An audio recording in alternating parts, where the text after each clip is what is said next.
Taksim trg se nalazi u istoimenoj četvrti u Istanbulu. Smatra se srcem modernog Istanbula. Na trgu se nalazi simbol stvaranja moderne turske države, a to je spomenik nezavisnosti.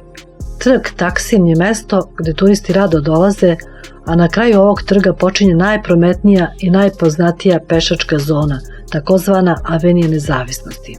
Ljubitelji šopinga će u ovoj pešačkoj zoni pronaći sve što požele. Ovom avenijom se obraća i nostalgični tramvaj crvene boje koji potiče iz 19. veka i samim tim je vodeća turistička atrakcija. Šta reći o hrani, a ne preterati? Toliko je raznolika ponuda da čovek prosto ne zna šta bi pre novo probao i kraj kojeg prodavca ili restorana zastao i kupio nešto da zadovolji svoje čulo ukusa, jer oči su site ovih prizora kojim ukratko prikazujemo. Svega ima na svakom koraku. Mene lično su najviše privlačile radnje sa slatkišima, sušenim voćem, čajevima, sve tako mirisno, šareno i primamljivo. Činjenica da naša balkanska hrana koju mi smatramo domaćom u velikom je delu zapravo odomaćena turska hrana, a i koristimo dosta začina u pripremi hrane kao što i u turskoj kuhinji, tako da smo mi Balkanci donekli navikli na te ukuse.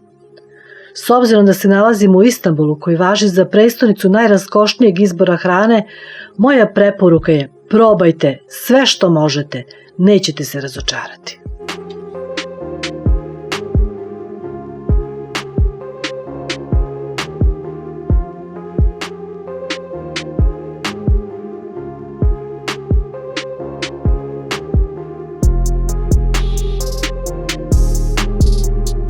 Kapali Čaršija ili Grand Bazar je pravi mali grad sa bezbroj prolaza, ulica, kapija i raskrsnica. Da bi se obišla jedna od najvećih i najpoznatijih pijaca na svetu, 1 sat je malo i 1 dan je malo, jer ona obuhvata preko 4000 radnji koje su rasprostranjene u 65 ulica.